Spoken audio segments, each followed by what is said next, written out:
नमस्कार बहनों और भाइयों, स्वागत है आपका बिल्डिंग मटेरियल के ऑडियो बुक सेशन में। तो आज हम बिल्डिंग मटेरियल के ऑडियो बुक सेशन में जो चैप्टर के ऑडियो बुक सुनने वाले हैं उसका नाम है टिम्बर, यानी कि लकड़ी। तो जिससे पहले कि हम ऑडियो बुक को स्टार्ट करें, ले लेते हैं एक और मोटिवेशन की शानदार डोज। तो डोज कुछ इस प्रकार से है। वक्त से लड़कर जो नसीब बदल दे, इंसान वही है जो अपनी तकदीर बदल दे। कल क्या होगा कभी मत सोचो मेरे दोस्त, क्या पता कल वक्त खुद अपनी तस्वीर बदल ले। तो इसी मोटिवेशन के साथ हम अपनी ऑडियो बुक टिम्बर को स्टार्ट करते हैं। तो सबसे पहले टिम्बर, आपको पता ही होगा टिम्बर क्या होती है। टिम्बर जो होती है वो ट्री से प्राप्त की जाती है, यानी पेड़ से प्राप्त की जाती है। टिम्बर जो होती है वो तीन प्रकार की होती है: स्टैंडिंग टिम्बर, रफ टिम्बर और कन्वर्टेड टिम्बर। सबसे पहले बात कर लेते हैं स्टैंडिंग टिम्बर। ये क्या होती है? ऐसी टिम्बर जो हमें लिविंग ट्री से प्राप्त होती है, यानी कि the timber which content in a living tree, यानी कि कोई पेड़ खड़ा हुआ है तो उसमें आपको पता है लकड़ी तो है ही है। तो ये टिम्बर कौन सी कहलाएगी? स्टैंडिंग टिम्बर कहलाएगी। दूसरी टिम्बर कौन सी है? Rough timber. ये क्या होती है? ऐसी टिम्बर जो किसी पेड़ को काटने के बाद हमें प्राप्त होती है, उसे किस नाम से जानते हैं हम? रफ टिम्बर के नाम से जानते हैं। और लास्ट कौन सी है? Converted timber. ये क्या होती है?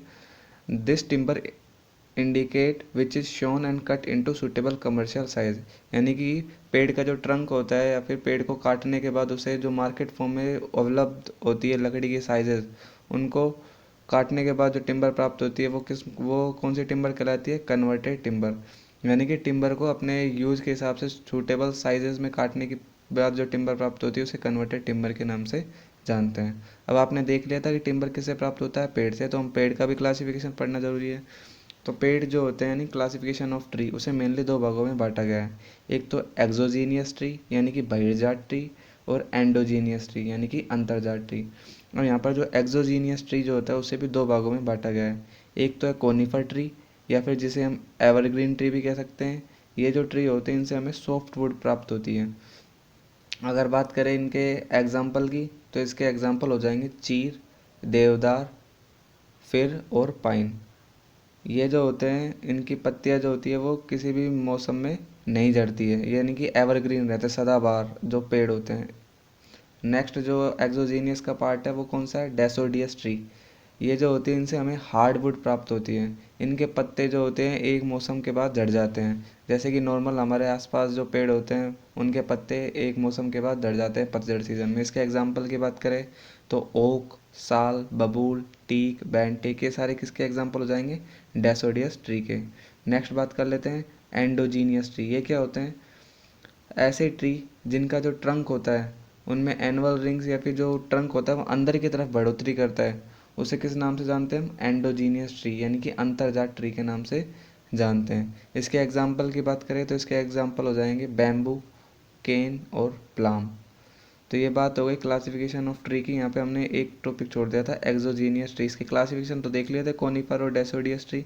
एक्सोजीनियस ट्री क्या होता है? जैसे एंडोजीनियस ट्री में तो जो ट्रंक था वो अंदर की तरफ ग्रोथ कर रहा था, और एक्सोजीनियस ट्री में क्या होगा? सिंपल है, बाहर की तरफ ग्रोथ करेगा। यानी कि ऐसा ट्री जिसमें जो ट्रंक होता है वो बाहर की तरफ ग्रोथ करता है उसे किस नाम से जानते हैं? एक्सोजीनियस ट्री या फिर बहिर्जात ट्री के नाम से जानते हैं। इसमें जब ट्रंक जो होता है यानी कि जो तना वो बाहर की तरफ ग्रोथ करता है तो हर साल एक नई एनुअल रिंग जो होती है वो प्रोड्यूस होती है। तो सिंपली ये बात, सिंपली हम किसी भी पेड़ की जो एज है अगर उसे पता नहीं है कि भाई साहब ये कितने साल पुराना ट्री है, तो एक्सोजीनियस ट्री जो है यानी कि बहिर्जात ट्री, उसमें हम सिंपली अगर हम एनुअल रिंग्स जो होते हैं उसको काउंट कर ले तो हम आसानी से बता सकते हैं कि ये पेड़ जो है 10 साल पुराना है, 20 साल पुराना है, या फिर जितने भी साल पुराना है। तो ये बात हो गई क्लासिफिकेशन ऑफ ट्री की। इसके बाद नेक्स्ट बात आ जाती है स्ट्रक्चर ऑफ ए ट्री, यानी कि आपने देखा होगा कि पेड़ की संरचना कैसी कैसी होती है। आपने देखा होगा पेड़ कैसा होता है, उसको तीन भागों में डिवाइड किया गया है। एक तो रूट जो जड़ें होती है, एक क्राउन जो उसका टॉप पार्ट होता है, और एक ट्रंक जो उसका मिडिल पार्ट होता है। अब जो ट्री की विजिबिलिटी होती है उसके अनुसार भी ट्री को दो भागों में क्लासिफाई किया गया है। पहला भाग है मैक्रो स्ट्रक्चर और दूसरा है माइक्रो स्ट्रक्चर। सबसे पहले बात कर लेते हैं मैक्रो स्ट्रक्चर। ये क्या होता है? किसी भी ट्री का वह स्ट्रक्चर जिसे नेक्ड आइज से देखा जा सकता है मैक्रो स्ट्रक्चर कहलाता है। यानी कि किसी भी ट्री का वह पार्ट जिसे हम बिना किसी टेलीस्कोप से या फिर ऐसी कोई चीज़ से जिसको सहायता से हम किसी चीज़ को एनलार्ज करके देख सकते हैं, यानी कि हम खुली आंखों से जिसको आसानी से देख सकते हैं वो कौन सी स्ट्रक्चर होती है, मैक्रो स्ट्रक्चर होती है। मैक्रो स्ट्रक्चर जो होती है उसमें ट्री को 4 भागों में डिवाइड किया गया है। वो कौन कौन से हैं? वो है पिथ या फिर medulla, heartwood, sapwood, cambium layer और बर्क। ये 5 भागों में मैक्रो स्ट्रक्चर को डिवाइड किया गया है। तो इनके बारे में एक एक करके हम देख लेते हैं। सबसे पहले बात कर लेते हैं पिथ और मेडुला। ये क्या होता है? किसी भी ट्री जो होता है उसका जो ट्री के जो ट्रंक होता है, यानी कि जो तना होता है, उसका सेंटर पार्ट जो होता है वो क्या कहलाता है? पिथ या फिर मेडुला कहलाता है। ये जो होता है वो सेलुलर टिश्यूज से मिलकर बना होता है। उसके बाद बात कर लेते हैं दूसरा क्या है, हार्टवुड। पिथ और मेडुला जो होता है उसके जो चारों तरफ एक डार्क कलर की टिम्बर होती है, उसे किस नाम से जानते हैं हम? हार्टवुड के नाम से जाना जाता है। इसके बाद बात आती है सैपवुड की। ये क्या होती है? किसी भी ट्री के ट्रंक में हार्टवुड के चारों तरफ जो लाइट कलर की टिम्बर होती है उसे हम किस नाम से जानते हैं? सैपवुड के नाम से जाना जाता है। ट्रंक में यह वुड सबसे भारी परत होती है, इसे हम एल्बुमिन वुड के नाम से भी जाना जाता है। पेड़ की जब ग्रोथ होती है उसमें सैप जो होता है, सैप क्या होता है? एक गाढ़ा न्यूट्रिएंट होता है जो कि जड़ों से एब्जॉर्ब होता है और पेड़ पत्तियों तक पहुंचाया जाता है। ये संचारण किसके द्वारा होता है? ये संचारण होता है सैपवुड के द्वारा। नेक्स्ट कौन सा आ गया? नेक्स्ट पार्ट आ गया कैम्बियम लेयर। ये क्या होती है? किसी भी ट्री के ट्रंक में उपस्थित वह लेयर जो अभी वुड में तो परिवर्तित नहीं हुई है लेकिन आगे जाकर ये सैपवुड में परिवर्तित हो जाएगी, उस लेयर को किस नाम से जानते हैं? Cambium layer. आपने कभी देखा होगा कि जो पेड़ है उसको हम जैसे हम उसमें खड्डा करते हैं या फिर उसको छीलते हैं तो एक लेयर आती है जिसमें से दूध सा बाहर निकलता है। तो यानी कि उसकी जो छाल होती है उसको हटाने के बाद अगर थोड़ा सा और अंदर जाएंगे तो एक ऐसी लेयर आती है जिसमें से दूध सा बाहर निकलता है। वो कौन सी लेयर है? कैम्बियम लेयर होती है। ये जो लेयर होती है ये ऐसी लेयर होती है जो अभी तो वुड में परिवर्तित नहीं हुए लेकिन आगे जाकर ये धीरे धीरे किस में वुड परिवर्तित हो जाएगी? सैपवुड में जाके परिवर्तित हो जाएगी। और लास्ट पार्ट कौन सा है? बर्क। ये क्या होती है? छाल। आपने सभी देखा होगा छाल कैसी होती है। किसी भी ट्री का जो ट्रंक होता है उसमें सबसे भारी लेयर जो ट्री को एटमॉस्फेयर इफेक्ट से बचाती है उसे किस नाम से जानते हैं? बर्क के नाम से जानते हैं। तो मैक्रो स्ट्रक्चर में सबसे पहले हमने देख लिया था पिथ या फिर मेडुला। सबसे अंदर से अगर बाहर की तरफ ग्रोथ करें तो हम बाहर की तरफ बढ़े, सबसे पहले अंदर ही अंदर आ जाएगा पिथ या मेडुला। सेंटर पार्ट होता है, सेल्यूलर टिश्यूज से मिलकर बना होता है। उसके बाद हार्टवुड, इसके चारों तरफ डार्क कलर के टिम्बर होते हैं जिसे हार्टवुड के नाम से जानते हैं। उसके बाद आ जाएगा सैपवुड। हार्टवुड के चारों तरफ कौन सी लेयर होती है? सैपवुड की लेयर होती है। ये जो किस काम में काम आती है? ये जो होती है सैप का संचारण करती है। उसके बाद आ जाएगा इसके चारों तरफ albumin cambium layer. Cambium layer क्या होती है? वह लेयर जो अभी वुड में परिवर्तित नहीं हुई है लेकिन आगे जाके सैपवुड में परिवर्तित हो जाएगी, उसे किस नाम जानते हैं? Cambium layer. और लास्ट में क्या जाएगा? बर्क। बर्क क्या होती है? छाल जो किसी ट्रे को एटमॉस्फेरिक डिफेक्ट से बचाती है। अब यहाँ पर कोई इम्पोर्टेंट बात कर लेते हैं, मेडुलर रेज। ये क्या होती है? किसी भी ट्री के ट्रंक में रेडियल डायरेक्शन में पिथ से कैम्बियम लेयर तक एक्सटेंड थिन फाइबर जो होते हैं उन्हें किस नाम से जानते हैं? मॉड्यूलर रेज के नाम से जानते हैं। इनका मेन वर्क क्या होता है? इनका मेन वर्क ट्री के ट्रंक को पहुँचाना यानी कि सैप पहुँचाना होता है। ये टिम्बर के सभी लेयर जो होती हैं उनको बांध कर रखती है, यानी कि टिम्बर में स्ट्रेंथ प्रोवाइड करने का मेन काम कौन करती है? मॉड्यूलर रेज करती है। जो मैक्रो स्ट्रक्चर होती है उसमें अपने हमने डिफरेंट पार्ट जो पढ़े थे उनको आपस में बांधने का काम कौन करती है? मॉड्यूलर रेज करती है। ये जो होती है थिन फाइबर होते हैं जो कि पिथ से लेकर कैम्बियम लेयर तक रेडियल डायरेक्शन में एक्सटेंड हुए होते हैं। ये बात हो गई मॉड्यूलर रेज की। अब नेक्स्ट बात कर लेते हैं एनुअल रिंग्स। ये क्या होता है? जो एक्सोजीनियस ट्री होते हैं यानी कि बाह्यजात ट्री, पेड़ के ट्रंक में प्रत्येक वर्ष जो होते हैं एक नई रिंग, एनुअल रिंग उत्पन्न होती है जिसे हम एनुअल प्रत्येक यानी कि किसी भी एक्सोजीनियस ट्री में एक साल भर साल एक नई रिंग जो होती है उत्पन्न होती है जिसे हम किस नाम से जानते हैं? एनुअल रिंग के नाम से जानते हैं। ये किस काम में आती है? ये पेड़ की एज निकालने के लिए यूज में लाई जाती है। नेक्स्ट पार्ट आ जाएगा माइक्रो स्ट्रक्चर। ये क्या होता है? ट्रंक का वह स्ट्रक्चर जिसे नेक्ड आई के द्वारा नहीं देखा जा सकता, अर्थात जिसे देखने के लिए माइक्रोस्कोप या फिर टेलीस्कोप की आवश्यकता होती है, उसको किस नाम से जानते हैं? माइक्रोस्कोप के नाम से, माइक्रो स्ट्रक्चर के नाम से जानते हैं। अब माइक्रो स्ट्रक्चर जो होती है उसमें वुड को लिविंग सेल और डेड सेल 2 भागों में क्लासिफाई किया गया है। तो हमें डेड सेल, जो सेल मरी गए उनके बारे में तो क्या पढ़ना, तो हमें पढ़ना किसके बारे में, लिविंग सेल के बारे में। तो लिविंग सेल जो है उसको मेनली 4 पार्ट्स में डिवाइड किया गया है। किसमें, मेम्ब्रेन्स, प्रोटोप्लाज्म, सैप और कोर। सबसे पहले बात कर लेते हैं मेम्ब्रेन्स। ये क्या होता है, यह जो होता है सेलुलर टिश्यूज से मिलकर बना होता है। उसके बाद दूसरा पार्ट कौन सा है, प्रोटोप्लाज्म। ये क्या होता है, ये एक वेजिटेबल प्रोटीन होता है जो कि ग्रेनुलर, ट्रांसपेरेंट और विस्कस होता है। ये किस किस से मिलकर बना होता है, ये कार्बन, हाइड्रोजन, नाइट्रोजन, ऑक्सीजन और सल्फर से मिलकर बना होता है। और लास्ट आ जाएगा सैप या फिर कोर। ये क्या होता है, ये सेम प्रोटोप्लाज्म की तरह ही होता है, यानी कि ये भी एक वेजिटेबल प्रोटीन होता है जो ग्रेनुलर, ट्रांसपेरेंट और विस्कस होता है। लेकिन इसमें मेन डिफरेंस ये होता है कि इसमें जो दूसरे कंपाउंड उपस्थित होते हैं जैसे कार्बन, हाइड्रोजन, नाइट्रोजन, इनके साथ फास्फोरस भी उपस्थित होता है। यानी कि प्रोटोप्लाज्म में तो फास्फोरस उपस्थित नहीं होगा, जबकि सैप एंड कोर में फास्फोरस उपस्थित होगा। तो ये बात हो गई माइक्रो स्ट्रक्चर की, जिसको डिवाइड किया था लिविंग सेल और डेड सेल में। हमें को पढ़ना किसके बारे में, लिविंग सेल में, जिसको डिवाइड किया था फर्दर 4 भागों में। मेम्ब्रेन्स जो कि सेलुलर टिश्यूज से मिलकर बना होता है। प्रोटोप्लाज्म वेजिटेबल प्रोटीन होता है जिसमें कार्बन, नाइट्रोजन, ऑक्सीजन होता है। सैप और कोर ये दोनों एक जैसे ही होते हैं। इनमें डिफरेंस क्या होता है कि ये इसमें जो होता है फास्फोरस उपस्थित होता है, जबकि प्रोटोप्लाज्म में फास्फोरस उपस्थित नहीं होता है। इसके बाद नेक्स्ट टॉपिक क्या आ जाता है, नेक्स्ट टॉपिक आ जाता है classification of cell according to their function.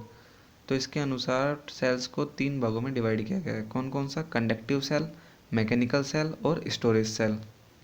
सबसे पहले बात कर लेते हैं हम कंडक्टिव सेल। ये क्या होता है, these cells serve mainly to transmit nutrients from root to branch और लीव। यानी कि वे सेल जो जो न्यूट्रिएंट यानी कि सैप होता है उनका संचारण का काम करते हैं, वो कौन से सेल कहलाते हैं, कंडक्टिव सेल कहलाते हैं। दूसरा मैकेनिकल सेल। ये क्या होते हैं, these cell are elongated thick wall and have tightly interconnected narrow intercavity in trunk. These are impart strength of wood. यानी कि ट्री में वे सेल जो ट्री में स्ट्रेंथ को बढ़ाने का काम करते हैं वो कौन से सेल कहलाते हैं, मैकेनिकल सेल कहलाते हैं। और ट्री में स्ट्रेंथ बढ़ाने का काम कौन करती है, जनरली आपने देखा था मेडुलर रेज। ये जो होती है ट्री की सारी लेयर्स जो होती है उनको बांध कर रखने का काम करती है। और तीसरा जो सेल हो जाएगा वो कौन सा हो जाएगा, स्टोरेज सेल। ये क्या होता है, this cell serve to storage and transmit nutrient to the living cell in the horizontal direction and they are usually located in medullar rays. तो ये हमने क्लासिफाई कर लिया था सेल को अकॉर्डिंग टू देयर फंक्शन के, यानी कि जो सेल काम करते हैं उनके अनुसार सेल को हमने 3 भागों में क्लासिफाई किया था, कंडक्टिव सेल, मैकेनिकल सेल और स्टोरेज सेल। कंडक्टिव तो जो होता है वो सैप का संचारण करने का काम करता है, मैकेनिकल जो होता है वो स्ट्रेंथ बढ़ाने का काम करता है, स्टोरेज उनको जो न्यूट्रिएंट होता है उनको स्टोर करने का काम करता है। नेक्स्ट बात आ जाती है प्रोसेसिंग ऑफ टिम्बर, यानी कि टिम्बर को कैसे प्राप्त किया जाता है ट्री से। तो टिम्बर को ट्री से प्राप्त करने के लिए 4 प्रोसेस यूज में लाई जाती है। सबसे पहला है falling of tree, seasoning of tree, तीसरा हो जाएगा कन्वर्सन ऑफ ट्री और चौथा हो जाएगा प्रिवेंशन ऑफ टिम्बर। यानी कि सबसे पहले किसी भी ट्री से हमें को टिम्बर प्राप्त करनी है तो पहले उसे गिराना पड़ेगा, उसके बाद उसको सुखाना पड़ेगा, फिर उसको सूटेबल कमर्शियल साइज़ में तोड़ना पड़ेगा और उसके बाद उसका बचाव करना पड़ेगा, क्योंकि टिम्बर की एज जो होती है वो कम ही होती है, लगभग 10 से 12 साल के मध्य। तो अगर हमें उसे लॉन्ग पीरियड तक प्रिजर्व करना है तो उसे हमें बचाव के लिए उसमें कुछ ना कुछ डालना पड़ेगा या फिर उस पर कुछ का लेप करना पड़ेगा। तो सबसे पहले बात कर लेते हैं फॉलिंग ऑफ ट्री, यानी कि पेड़ को गिराना। तो किसी भी पेड़ को काटने की जो बेस्ट टाइम होता है वो होता है 50 से 100 साल के मध्य में। प्लेन एरिया जो होता है उसमें तो हम विंटर में गिराना चाहिए यानी कि काटना चाहिए, और जो हिली एरिया होता है उसमें हमें समर में यानी कि ग्रीष्म काल में पेड़ को काटना चाहिए। ऐसा क्यों, ऐसा इसलिए क्योंकि इन टाइम में जो उसमें उपस्थित सैप होता है यानी कि न्यूट्रिएंट वो रेस्ट पोजीशन में होता है। नेक्स्ट आ जाता है सीजनिंग ऑफ ट्री, यानी कि टिम्बर को सुखाना। पेड़ को काटने के तुरंत बाद इसमें मॉइस्चर कंटेंट जो होता है उसके सैचुरेटेड वेट का 50% और ड्राई वेट का 100% उपस्थित होता है। तो इसलिए हमें पेड़ को काटने के बाद उसे सुखाना चाहिए, क्योंकि अगर हम पेड़ को सुखाएंगे नहीं और डायरेक्ट उससे टिम्बर प्राप्त करके उसको बिल्डिंग मटेरियल्स में यूज़ में ले लेंगे तो धीरे धीरे वो उसका पानी टाइम के साथ साथ रिमूव होगा, जिससे उसमें सिकुड़न विकुड़न आ जाएगी, वो उसमें बकलिंग वकलिंग आ जाएगी, तो जिससे कि स्ट्रक्चर पर बुरा प्रभाव पड़ेगा। इसलिए उसका सीजनिंग करना आवश्यक है। तो हम पेड़ को जैसे सिखाते हैं तो पेड़ में दो प्रकार से पानी उपस्थित होता है। एक तो पानी उपस्थित होता है फ्री वाटर के रूप में, एक होता है बॉन्ड वाटर के रूप में। तो चलिए इनके बारे में देख लेते हैं। सबसे पहले बात कर लेते हैं फ्री वाटर। ये क्या होता है? ट्री जो होता है उसमें सेल कैविटी के मध्य उपस्थित जो वाटर होता है उसे हम किस नाम से जानते हैं? फ्री वाटर के नाम से जानते हैं। ट्री में सबसे ज़्यादा लार्ज अमाउंट में कौन सा वाटर उपस्थित होता है? फ्री वाटर उपस्थित होता है। और जब सुखाया जाता है तो सबसे पहले रिड्यूस भी कौन होता है? फ्री वाटर होता है। नेक्स्ट आता है बाउंड वाटर। ये क्या होता है? ट्रंक में सेल वॉल्स के मध्य जो उपस्थित वाटर होता है उसे हम किस नाम से जानते हैं? बॉन्ड वाटर के नाम से जानते हैं। यानी कि जो सेल कैविटी के मध्य उपस्थित होगा वो कौन सा होगा? Free water. और सेल वॉल्स के मध्य जो उपस्थित होगा वो कौन सा होगा? Bond water. अब एक कंडीशन आती है, मान लीजिए अगर किसी पेड़ को सुखाया जा रहा है और इस कंडीशन में सेल कैविटी के मध्य कोई पानी नहीं है, लेकिन जो सेल वॉल्स है उसके मध्य पानी उपस्थित हो, तो ये सिचुएशन कौन सी कहलाती है? Fibre saturation point. इंपॉर्टेंट है, बहुत बार कंपटीशन में पूछ लिया गया है कि फाइबर सैचुरेशन पॉइंट क्या होता है। ट्री की सीजनिंग की वह कंडीशन जब उसमें फ्री वाटर तो उपस्थित नहीं हो लेकिन बॉन्ड वाटर उपस्थित हो, या फिर हम कह सकते हैं कि ट्री की सेल कैविटी में कोई वाटर उपस्थित नहीं हो, केवल सेल वॉल्स के मध्य पानी उपस्थित हो, तो वो कौन सा पॉइंट कहलाएगा? फाइबर सैचुरेशन पॉइंट कहलाता है। तो टिम्बर की जो सीजनिंग करते हैं तो उसमें दो विधियाँ उपयोग में ली जाती है। एक तो नेचुरल सीजनिंग और एक है आर्टिफिशियल सीजनिंग। यानी कि हम टिम्बर जो होता है उसको नेचुरली ओपन टू एटमोसफियर में सुखा देते हैं, और एक आर्टिफिशियल मेथड से। तो नेचुरल सीजनिंग क्या होती है? इसमें इसे जो होती है हम एयर सीजनिंग मेथड के नाम से भी जाना जाता है। इस मेथड में सीजनिंग करते समय टिम्बर को स्टैक यानी गट्टर के रूप में लगाया जाता है और इसको सूखने के लिए ओपन टू एटमॉस्फेयर में छोड़ दिया जाता है।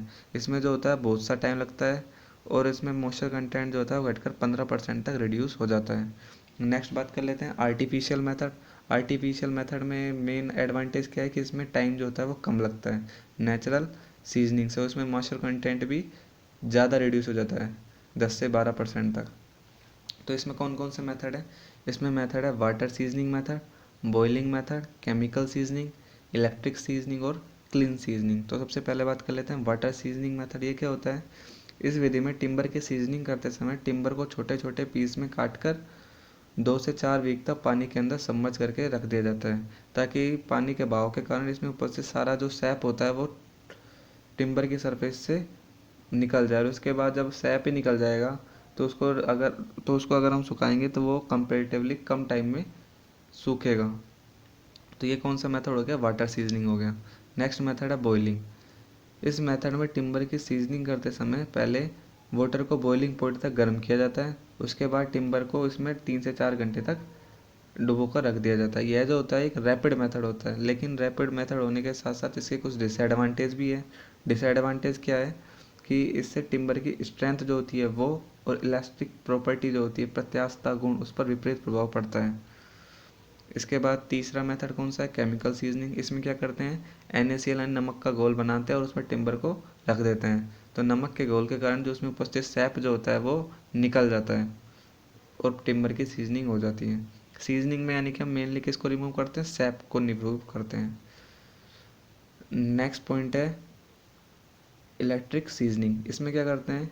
यह जो टिम्बर की प्रोसेस है इलेक्ट्रिक सीजनिंग वाली, ये हम वेरी वैल्यूएबल टिम्बर जो होती है यानी कि जैसे प्लाईवुड, उसकी सीजनिंग में यूज़ की जाती है क्योंकि ये खर्चीली है। और इससे जो होता है टिम्बर की यूनिफॉर्म सीजनिंग प्राप्त होती है, यानी कि एक समान रूप से मॉइस्चर कंटेंट रिमूव होता है। नेक्स्ट मेथड है क्लीन सीजनिंग। यदि टिम्बर की सीजनिंग जो होती है वो लार्ज अमाउंट में करनी है, यानी कि बहुत ज़्यादा टिम्बर की सीजनिंग करनी है क्वांटिटी में, तो हम किसका यूज़ करते हैं? क्लीन सीजनिंग का यूज़ करते हैं। अब कुछ इंपॉर्टेंट पॉइंट देख लेते हैं सीजनिंग से रिगार्डिंग। तो वेल सीजर जो टिम्बर होता है उसमें मॉइस्चर कंटेंट की मात्रा जो होती है वो ड्राई वेट का कितना परसेंट तक होता है? 10 से 12% तक होता है। किसमें? आर्टिफिशियल मेथड की बात कर रहा हूँ मैं। और नेचुरल मेथड में कितनी होती है? 15% तक। किसी भी टिम्बर का जो स्टैंडर्ड वेट चेक किया जाता है कि 1 किलो की है, 2 किलो की है, वो कितने परसेंट मॉइस्चर कंटेंट पर चेक किया जाता है? 12% मॉइस्चर कंटेंट पर चेक किया जाता है। और मॉइस्चर कंटेंट जो होता है वो टिम्बर में कौन से IS कोड को फॉलो करता है? IS 883 के अकॉर्डिंग। जो टिम्बर की स्ट्रेंथ जो होती है वो मैक्सिमम होती है पैरेलल टू ग्रेन के और मिनिमम होती है परपेंडिकुलर टू ग्रेन। तो ये कुछ इंपॉर्टेंट पॉइंट हो गए। इसके बाद नेक्स्ट पॉइंट आ जाता है कन्वर्जन ऑफ ट्री या फिर सोइंग ऑफ ट्री, यानी कि टिम्बर की चिराई कैसे कैसे हम कर सकते हैं। सबसे पहले बात कर लेते हैं कन्वर्जन ऑफ ट्री क्या होता है। मान लीजिए हमने ट्रीज की कटाई कर दी तो हमें ट्रंक प्राप्त होगा और ब्रांचेस प्राप्त होगी, तो उसको हम सीधे ही बिल्डिंग मटेरियल में तो यूज़ ले नहीं सकते, उसको सूटेबल कमर्शियल साइज़ में, यानी कि जैसे हमें ज़रूरत है उसके हिसाब से चिराई करनी पड़ेगी, तो उस प्रोसेस को हम क्या बोलते हैं, कन्वर्सन ऑफ टिम्बर। इसमें हम 4 मेथड का यूज़ करते हैं। कौन कौन से मेथड है वो। सबसे पहला मेथड का नाम है ऑर्डिनरी मेथड, जिसे हम फ्लैट या फिर बोस्टेड सोइंग के नाम से भी जानते हैं। दूसरा मेथड है क्वार्टर सोइंग, और तीसरा मेथड है रेडियल या फिर रिफ्ट सोइंग, और चौथा मेथड है टेंजेंशियल सोइंग। तो सबसे पहला मेथड कौन सा आ जाएगा, ऑर्डिनरी, फ्लैट या फिर बोस्टेड सोइंग। तो ये क्या होता है, इस मेथड में सोइंग करते समय वेस्टेज ऑफ टिम्बर जो होती है वो मिनिमम होती है, लेकिन और साथ साथ ये जो सोइंग की प्रोसेस होती है ये चीप और इजी होती है। इसमें हम क्या करते हैं कि टिम्बर जो होता है, टिम्बर का जो ट्रंक होता है उसको लेयर्स के रूप में काट लेते हैं, यानी कि परपेंडिकुलर उसको काट लेते हैं, लेकिन इस मेथड से वेस्टेज भी कम प्राप्त होगी और चीप और इजी भी प्राप्त होगा। लेकिन इस मेथड का डिसएडवांटेज क्या है कि इस मेथड से काटने पर टिम्बर में श्रिंकेज वार्पिंग दोष बहुत ज़्यादा उत्पन्न हो जाते हैं। ऐसा क्यों होता है, क्योंकि सैपवुड में हार्डवुड के कंपेयर में वॉल्यूमेट्रिक चेंज जो होते हैं बहुत ज़्यादा होते हैं। उसके बाद दूसरा कौन सा मेथड है, क्वार्टर सोइंग। इसमें क्या करते हैं, ये सेम ऑर्डिनरी मेथड के समान ही है, लेकिन इसमें तो हम पूरे पूरे ट्रंक को एक साथ लेयर्स के रूप में कट करते हैं। लेकिन क्वार्टर मेथड में क्या करते हैं, हम सबसे पहले जो ट्रंक को जो होता है उसको 4 भागों में डिवाइड करके फिर उनकी सोइंग की जाती है। लेकिन इसमें डिसएडवांटेज क्या है, इसमें डिसएडवांटेज यह है कि इसमें ट्रांसफर डायरेक्शन में क्या उत्पन्न हो जाती है, बेंडिंग उत्पन्न हो जाती है। इसके बाद तीसरा मेथड है रेडियल या फिर रिफ्ट सोइंग। यह क्या होता है, इसमें टिम्बर की सोइंग करने पर सबसे बेस्ट क्वालिटी की टिम्बर प्राप्त होती है, लेकिन वेस्टेज ऑफ टिम्बर जो होती है सबसे अधिक होती है, अतः इसका उपयोग जो होता है हाई क्वालिटी के फर्नीचर में किया जाता है। रेडियल सोइंग जो होता है उसमें ट्री के ट्रंक को हम रेडियल डायरेक्शन में कट करते हैं, जिससे वेस्टेज ऑफ टिम्बर तो मैक्सिमम होगी, लेकिन जो टिम्बर की स्ट्रेंथ जो होगी वो मैक्सिमम होगी। इसका यूज़ जो होता है वेरी, जो जहाँ पर बहुत ज़्यादा स्ट्रेंथ के टिम्बर का यूज़ किया जा रहा है वहाँ पर इस प्रकार की चिराई का यूज़ किया जाता है। और लास्ट मेथड है कन्वर्जन का, टेंजेंशियल सोइंग। ये जो होता है इस मेथड से अगर हम सोइंग कर रहे हैं तो सबसे वीक क्वालिटी की टिम्बर प्राप्त होती है। ऐसा क्यों होता है, ऐसा इसलिए होता है क्योंकि इस मेथड से अगर हम सोइंग करेंगे तो इस जो टिम्बर की जो मेडुलर रेज है वो ब्रेक हो जाती है, और मेडुलर रेज किस काम कार्य करती है, वो टिम्बर की स्ट्रेंथ को बढ़ाती है, यानी कि टिम्बर की साइड लेयर्स को बढ़ा पकड़ के रखती है, जिससे स्ट्रेंथ बढ़ती है। जब यही बीच में टूट जाएगी तो टिम्बर की लेयर अलग अलग हो जाएगी, जिससे कि ये सबसे बेकार मेथड होता है। तो हमने कन्वर्जन ऑफ ट्री में 4 मेथड पढ़े थे, ordinary method, quarter method, radial method और टेंजेंशियल मेथड। सबसे बेस्ट मेथड होता है रेडियल मेथड, सबसे बेकार मेथड होता है टेंजेंशियल मेथड, सबसे सस्ता मेथड होता है ऑर्डिनरी मेथड।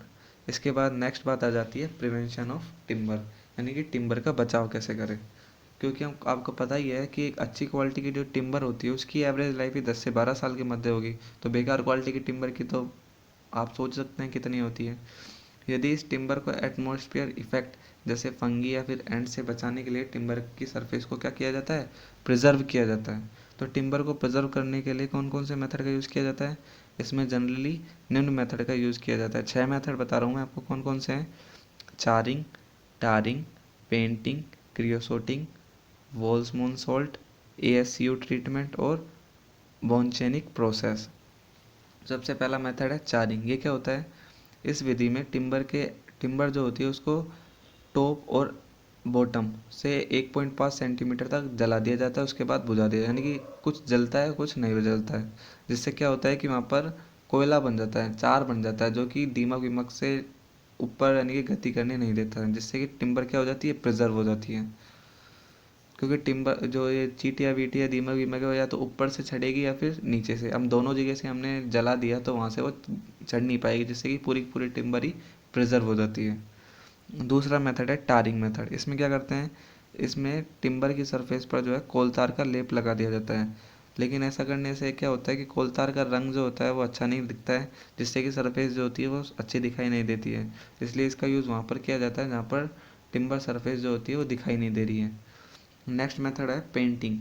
टिम्बर की सरफेस को प्रिजर्व करने के लिए हम पेंट्स का भी यूज़ करते हैं। मार्केट में एक पेंट आता है सोलिंगम पेंट, उसका यूज़ करने से टिम्बर जो होती है उसको एंड्स यानी कि दीपक से बचाया जा सकता है। नेक्स्ट मेथड है क्रियोसोटिंग मेथड। ये जो मेथड होता है इसे हम बेथलीज मेथड के नाम से भी जाना जाता है। जो क्रियोसोइट ऑयल जो होता है वो रोड टार जो होता है उसके भंजक आसन से प्राप्त किया जाता है। तो इस मेथड में टिम्बर को कैसे प्रिजर्व करते हैं, इस मेथड से टिम्बर को प्रिजर्व करने के लिए पहले एक एयर टाइट चैम्बर लेते हैं, उसका टेम्परेचर 50 डिग्री सेल्सियस मेंटेन करने के बाद उसमें टिम्बर रख दिया जाता है और उसमें टिम्बर में फिर क्रियोसोइट ऑयल जो होता है उसको हम 0.7 से 0.1 न्यूटन पर एम एम स्क्वायर के प्रेशर से इंसर्ट कराते हैं टिम्बर के अंदर और उसको 1 से 2 घंटे के बाद चैम्बर से बाहर निकाल लेते हैं। ऐसा करने से जो टिम्बर हो जाती है वो प्रिजर्व हो जाती है यानी कि वो सुरक्षित हो जाती है। नेक्स्ट प्रोसेस है वोल्समोन सोल्ट मेथड। इसमें क्या करते हैं, इस मेथड में क्रियोसोइट ऑयल और NaF का जो सॉल्यूशन होता है उसको मिलाकर टिम्बर की सरफेस पर लगा दिया जाता है। तो इससे टिम्बर जो होते हैं वो एंड से तो बचेगी बचेगी, साथ साथ उसकी फायर रेजिस्टेंट कैपेसिटी जो होती है वो भी बढ़ जाती है। लास्ट मेथड आ जाएगा बोन्चोनिक प्रोसेस। ये क्या होता है, ये मेथड जो होता है मेनली ग्रीन टिम्बर जो होती है उसको प्रिजर्व करने के लिए यूज़ में लाया जाता है। अब नेक्स्ट हमने देख लिया था कि प्रिवेंशन ऑफ टिम्बर कैसे करते हैं। इसके लिए हमने सारे मेथड देख लिए थे जिसमें हमने देखा था चारिंग, टारिंग, पेंटिंग, क्रियोसोटिंग, वोल्समोन सोल्ट और बोन्चेनिक प्रोसेस। इसके बाद नेक्स्ट पॉइंट आ जाता है applying process of any preserving solution at timber surface. जो हमने प्रिजर्विंग सॉल्यूशन बनाया है तो उसको हम टिम्बर की सरफेस पर कैसे लगाएं। हमने ये तो देख लिया कि प्रिजर्व करने के लिए कौन कौन से मेथड हैं, लेकिन वो जो प्रिजर्व करने के लिए जो हम सॉल्यूशन बना रहे हैं उसको टिम्बर सरफेस पर अप्लाई कैसे करें। तो अप्लाई करने के लिए हमारे पास 4 मेथड होते हैं, यानी कि किसी भी सॉल्यूशन को हमें किसी भी सरफेस पर लगाना है तो हमारे पास 4 मेथड होते हैं। एक तो स्प्रे कर दें हम, एक उस पर ब्रूस कर दे, एक उसको उस सॉल्यूशन के अंदर सरफेस को डुबो दे और चौथा होता है इंजेक्टिंग अंडर प्रेशर, यानी कि उसमें हम सुई चुबा दें। एक तरह से क्या है, सुई चुबा दें यानी कि किसी भी मटेरियल को उसको मटेरियल के अंदर सॉल्यूशन को प्रेशर के साथ उसके अंदर भेजें। तो वो कौन सा हो जाएगा, इंजेक्टिंग अंडर प्रेशर। तो उनमें सबसे इफेक्टिव मेथड जो होता है वो होता है इंजेक्टिंग अंडर प्रेशर। उसके बाद होता है ब्रूशिंग, वो डिपिंग, उसके बाद होता है ब्रेसिंग और सबसे बेकार मेथड होता है स्प्रेइंग। तो ये बात हो गई applying process of any preserving solution at timber surface. तो नेक्स्ट जो लास्ट टॉपिक इस चैप्टर का बच गया वो बच जाएगा डिफेक्ट्स इन टिम्बर, यानी कि टिम्बर में कौन कौन से डिफेक्ट्स पाए जाते हैं। तो टिम्बर में जो होते हैं वो जनरली 5 तरह के डिफेक्ट पाए जाते हैं। कौन कौन से, डिफेक्ट ड्यू टू कन्वर्जन, यानी कि जब हम उसे काट रहे हैं, छंगाई कर रहे हैं, उस समय उसमें दोष उत्पन्न हो जाए। Defect due to natural force, यानी कि एटमोसफियर एक्शन के कारण उसमें कौन कौन से डिफेक्ट उत्पन्न हो रहे हैं। डिफेक्ट ड्यू टू सीजनिंग, जब उसे हम सुखा रहे हैं तो उसके कारण उसमें कौन कौन से दोष उत्पन्न हो रहे हैं। डिफेक्ट ड्यू टू फंगी, यानी कि जो एंड्स है उनके कारण कौन कौन से, दीमक के कारण कौन कौन से डिफेक्ट उत्पन्न हो रहे हैं। और डिफेक्ट ड्यू टू इंसेक्ट, ये 5 प्रकार के हैं। इनके अंदर फिर अलग अलग और भी पॉइंट्स हैं। जैसे सबसे पहले बात कर लेते हैं हम डिफेक्ट ड्यू टू कन्वर्सेशन, यानी कि टिम्बर को जब हम सूटेबल कमर्शियल साइज में डिवाइड कर रहे हैं तो उस समय कौन कौन से डिफेक्ट उत्पन्न हो सकते हैं। तो इसमें 4 प्रकार के डिफेक्ट उत्पन्न हो सकते हैं। कौन कौन से, chip mark, diagonal grains, tone grain और वेन। कौन कौन से, chip mark, diagonal grain, tone grain और वेन। तो चलिए इनके बारे में करके देख लेते हैं। सबसे पहले बात कर लेते हैं चिप मार्क। ये क्या होता है कि जब हम किसी भी टिम्बर को प्लेनिंग मशीन से कट कर रहे हैं तो अगर प्लेनिंग मशीन से कट करते समय उस टिम्बर की सरफेस पर कोई प्लेनिंग मशीन का मार्क या फिर साइन छूट जाता है तो ये डिफेक्ट क्या कहलाता है, चिप मार्क कहलाता है। दूसरा डिफेक्ट कौन सा है, डायगोनल ग्रेन। ये क्या होता है, this defective form due to improper sawing of timber, यानी कि हमने टिम्बर की सोइंग जो की है वो इम्प्रॉपर कर दी, यानी कि उबड़ खाबड़ कर दी। तो इससे क्या होगा, डायगोनल मार्क्स डेवलप हो जाएंगे, यानी कि रेडियल डायरेक्शन में मार्क डेवलप हो जाएंगे, जिसे हम किस नाम से जानते हैं, डायगोनल ग्रेन्स। नेक्स्ट इफेक्ट क्या है, टोन ग्रेन। ये क्या होता है कि जब हम कोई सरफेस की चिराई कर रहे हैं तो टिम्बर की सरफेस पर कोई भारी भरकम जो है इक्विपमेंट गिर गया जिससे कि उसकी सरफेस पर क्या है, कुछ निशान पड़ गए, स्मॉल गड्ढा वड्ढा हो गया, तो उसको क्या नाम से जानते हैं हम, टोन ग्रेन के नाम से जानते हैं। लास्ट डिफेक्ट क्या हो जाएगा, लास्ट डिफेक्ट है वोन डिफेक्ट, वेन डिफेक्ट। ये क्या होता है, this defect is formed by presence of original rounded surface on the manufacture piece of timber. यानी कि हम टिम्बर को अगर हम कन्वर्ट कर रहे हैं और कन्वर्ट करने के बाद उसकी सरफेस जो है वो राउंड गोलाई में दिखाई दे रही है, तो तो ये डिफेक्ट कौन सा डिफेक्ट कहलाएगा, वेन डिफेक्ट कहलाएगा। तो ये 4 डिफेक्ट हो गए डिफेक्ट ड्यू टू कन्वर्जन से। इसके बाद नेक्स्ट डिफेक्ट हम देख ले रहे हैं, defect due to natural forces. तो यानी कि टिम्बर जो होता है उसमें बढ़ोतरी के दौरान उसमें कौन कौन से दोष उत्पन्न हो सकते हैं। तो इसमें कौन कौन से दोष उत्पन्न हो सकते हैं, knot, ring gall, deadwood, shakes, cup shake, ring shake, heart shake, radial shake, star shake, बुल्ड, callus, druxiness, foxiness, chemical strain, twisted fibre, upset, water strain और विंड क्रैक्स। तो ये सारे डिफेक्ट जो होते हैं वो defect due to natural forces के कारण उत्पन्न होते हैं। तो चलिए इनके बारे में एक एक करके देख लेते हैं। सबसे पहले बात आती है क्नोट। ये क्या होती है, यदि किसी पेड़ की बढ़ोतरी के दौरान इनमें से कोई ब्रांच काट दी जाए और ये सही तरह से नहीं कटे तो वहाँ पर पेड़ की बढ़ोतरी रुक जाए, तो इस प्रकार का डिफेक्ट क्या कहलाएगा, क्नोट कहलाएगा।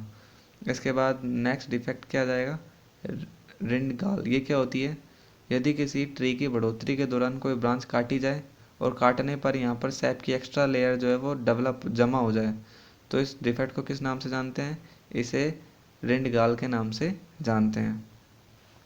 नेक्स्ट डिफेक्ट आ जाएगा डेडवुड। ये क्या होता है, the timber which is obtain from dead standing tree contains deadwood.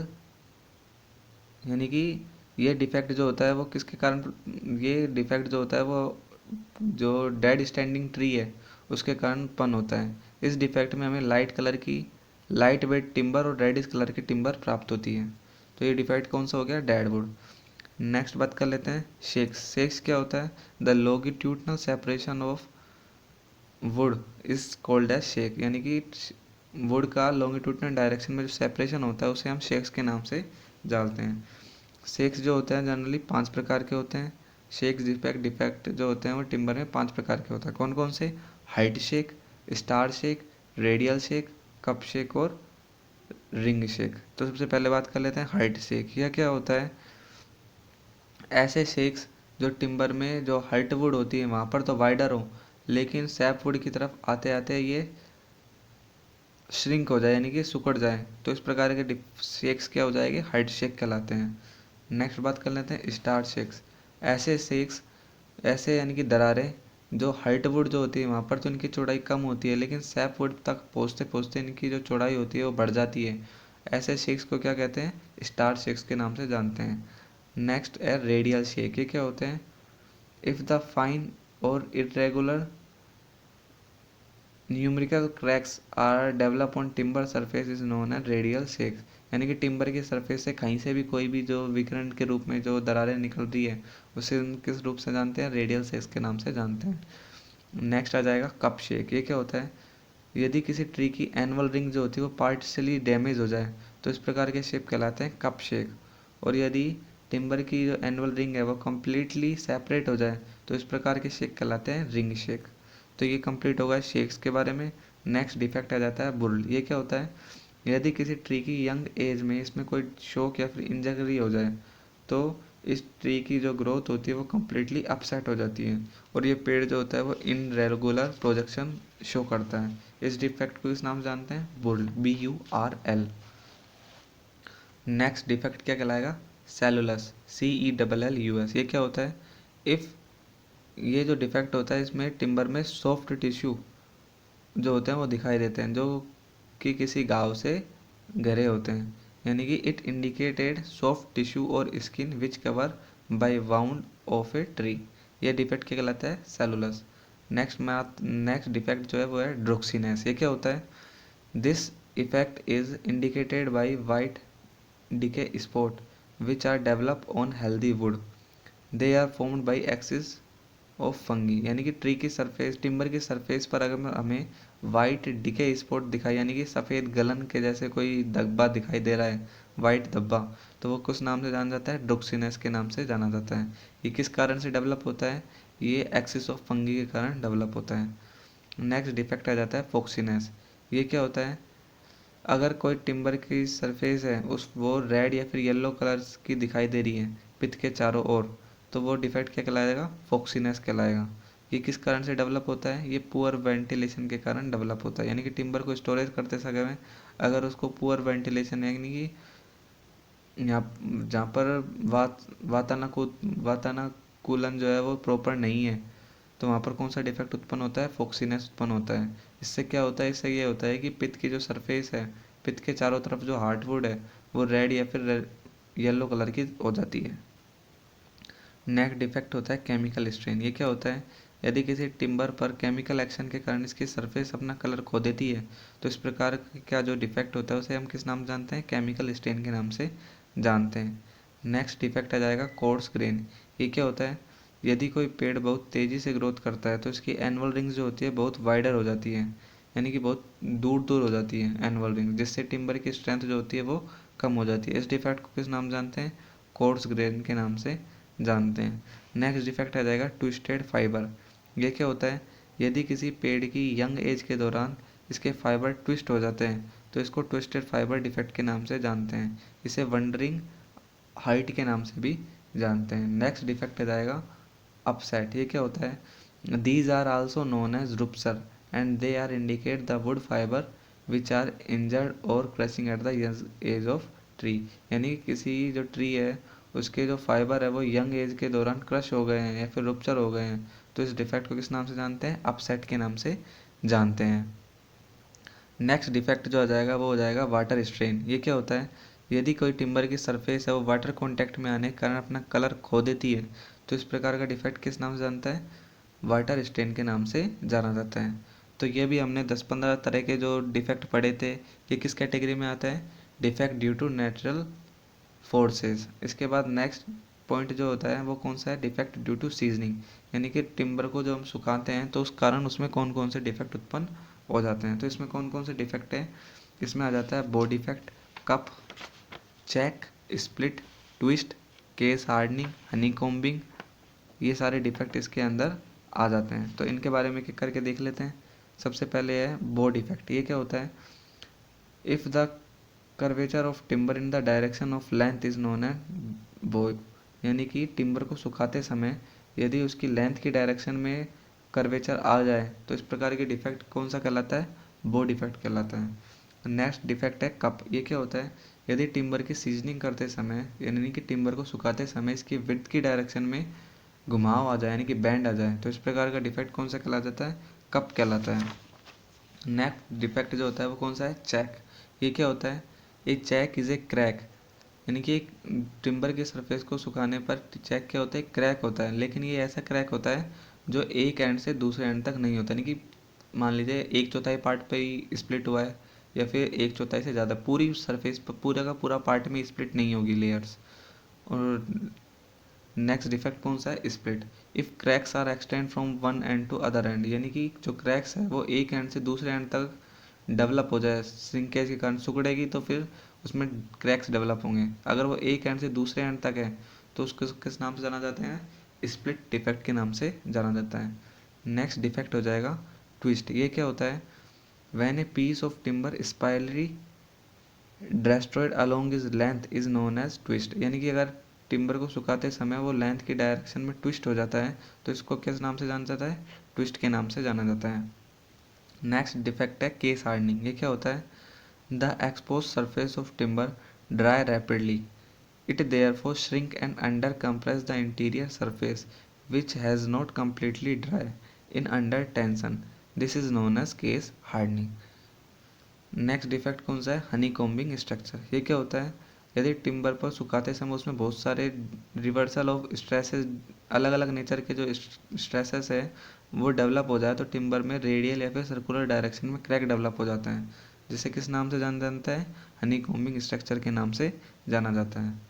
इसके बाद नेक्स्ट डिफेक्ट जो आ जाते हैं वो कौन से हैं? Defect due to fungi.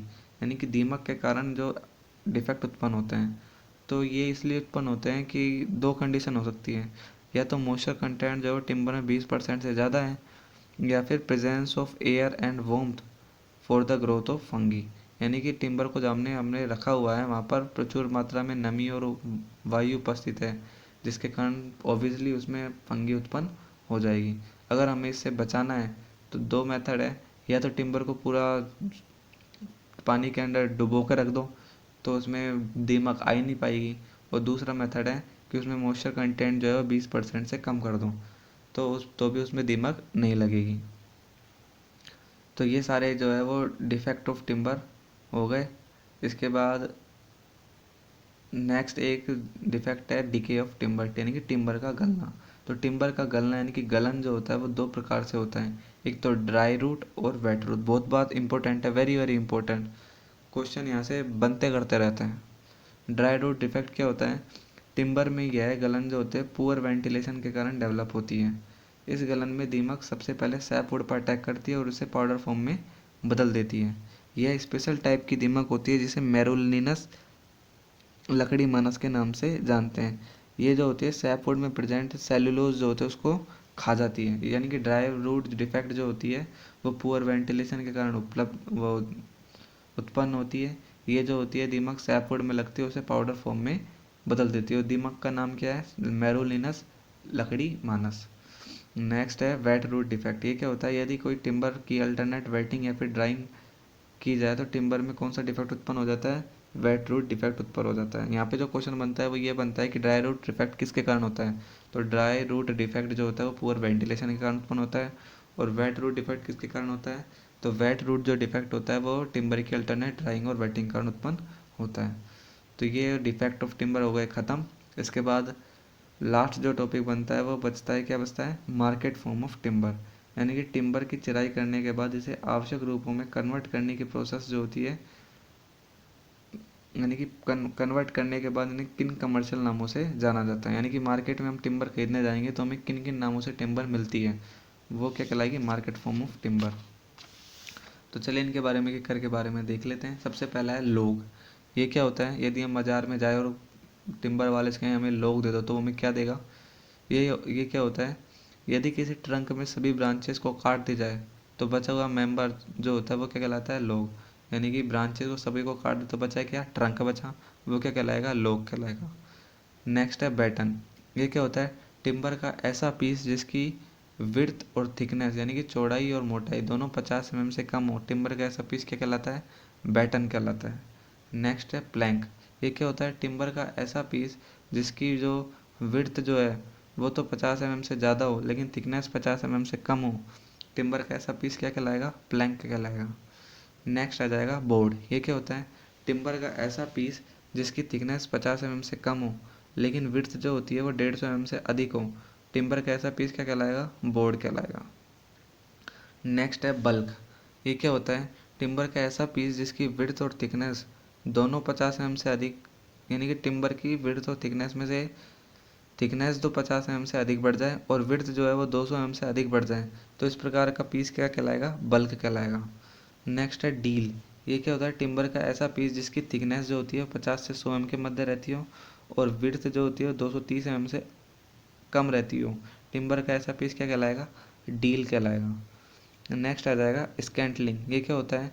Timber का ऐसा पीस जिसकी विड्थ और थिकनेस 50 mm से अधिक रहती हो लेकिन लेंथ जो होती है वो 250 mm से अधिक नहीं हो, टिम्बर का ऐसा पीस क्या कहलाएगा? स्कैंटलिंग कहलाएगा। नेक्स्ट है एंड। ये क्या होता है? This is short piece of batten deal scantling is known as end. यानी कि टिम्बर का ऐसा, यानी कि बैटन डील और स्कैंटलिंग जो होती है इनका छोटा पीस जो होता है वो क्या कहलाएगा? एंड कहलाएगा। नेक्स्ट मार्केट फॉर्म आ जाती है पोल। ये क्या होता है? It is a sound long log of A would. यानी कि बर्बल लकड़ी का टुकड़ा होता है, ट्रंक होता है, जिसका डायमीटर जो होता है वो 200 mm से ज़्यादा नहीं होना चाहिए।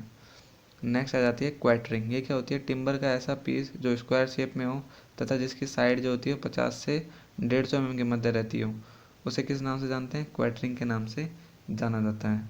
नेक्स्ट बात आ जाती है वीनर्स। ये क्या होती है? हाई क्वालिटी जो टिम्बर होती है उसको किसी शार्प नाइफ या फिर रोटरी कटर के द्वारा थिन लेयर्स में अगर हम काट ले तो उसे हम किस नाम से जानते हैं? वीनर्स के नाम से जानते हैं।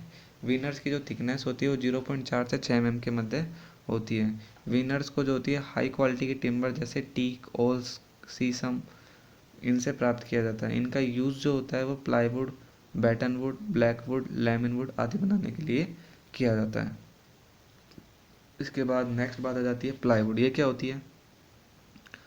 प्लाईवुड बनाते समय जो वीनर्स जो होती है उनको विषम संख्या में जोड़ते हैं, यानी कि प्लाईवुड को किससे बनाते हैं? वीनर्स से जो बनाते हैं। और वीनर्स को कैसे बनाते हैं? इनको विषम क्वांटिटी लेते हैं, जैसे 1, 3, 5, 7 ऐसे, और इनको आपस में ग्लू के सहायता से चिपका कर प्लाईवुड बनाया जाता है।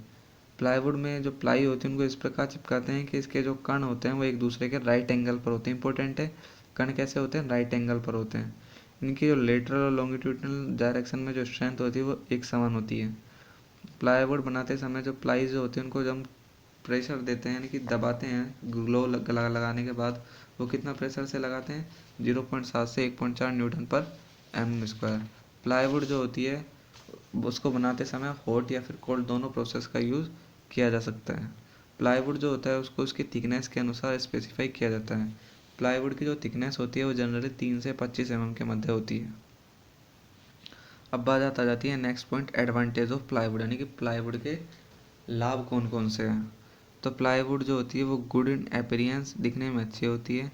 Strength of plywood is 3 time more compare to ordinary wood, यानी कि ऑर्डिनरी वुड के कंपेयर में इनकी स्ट्रेंथ 3 गुना ज़्यादा होती है। टेंसाइल स्ट्रेंथ जो होती है इनकी सभी डायरेक्शन में सेम होती है। Easy to change in any shape, इन्हें किसी भी शेप में आसानी से चेंज किया जा सकता है। लाइट इन वेट होती है। एक्सपांसन और श्रिंकेज इनका कम होता है, और इनकी इलास्टिक प्रॉपर्टी भी अच्छी होती है। तो ये सारे एडवांटेज हो गए प्लाईवुड के। नेक्स्ट बात आ जाती है बैटन बोर्ड। ये क्या होता है? इन बैटन बोर्ड को बनाने के लिए बैटन्स जो होते हैं, बैटन बोर्ड है तो सिंपली ये बैटन से बनाए जाएंगे। बैटन क्या होता है? टिम्बर का ऐसा पीस जिसकी विड्थ और थिकनेस दोनों 50 mm से कम हो, क्या कहलाएगा? बैटन बोर्ड कहलाएगा। तो बैटन बोर्ड को बनाने के लिए बैटन का यूज़ किया जाता है, उनको आपस में किसी ग्लू की सहायता से जोड़ लिया जाता है, जो कि बैटन बोर्ड का कौन सा भाग कहलाता है? मध्य भाग कहलाता है, जिसे हम कोर के नाम से भी जानते हैं। इसकी जो थिकनेस होती है वो 20 से 25 mm के मध्य होती है, और इसके टॉप और बॉटम पर क्या लगा देते हैं? प्लाई। तो ये क्या बन जाता है? बैटन बोर्ड बन जाता है। इसकी टोटल थिकनेस जो होती है वो 50 mm तक होती है।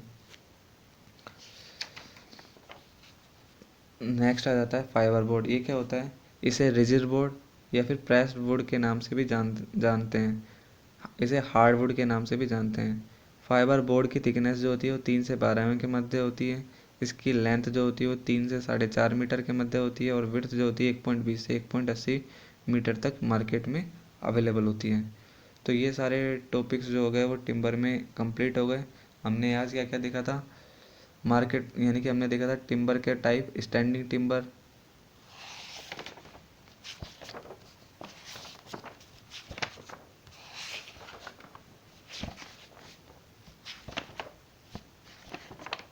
स्टैंडिंग टिम्बर, रफ टिम्बर और कन्वर्टेड टिम्बर। फिर हमने देखा था क्लासिफिकेशन ऑफ ट्री, जिसमें हमने देखा एक्सोजीनियस ट्री, एंडोजीनियस ट्री। इसको भी फर्दर हमने 2 भागों में क्लासीफाई किया, कोनिफर ट्री और डेसिडियस ट्री। इसके बाद हमने नेक्स्ट देखा था स्ट्रक्चर ऑफ ए ट्री, जिसमें हमने मैक्रो स्ट्रक्चर पढ़ा, जिसके अंदर हमने पढ़ा पिथ और medulla, heartwood, sapwood, cambium layer, bark, medullar rays, annual rings, और माइक्रो स्ट्रक्चर जिसमें हमने पढ़ा था को प्रोटोप्लाज्म, मेम्ब्रेन्स,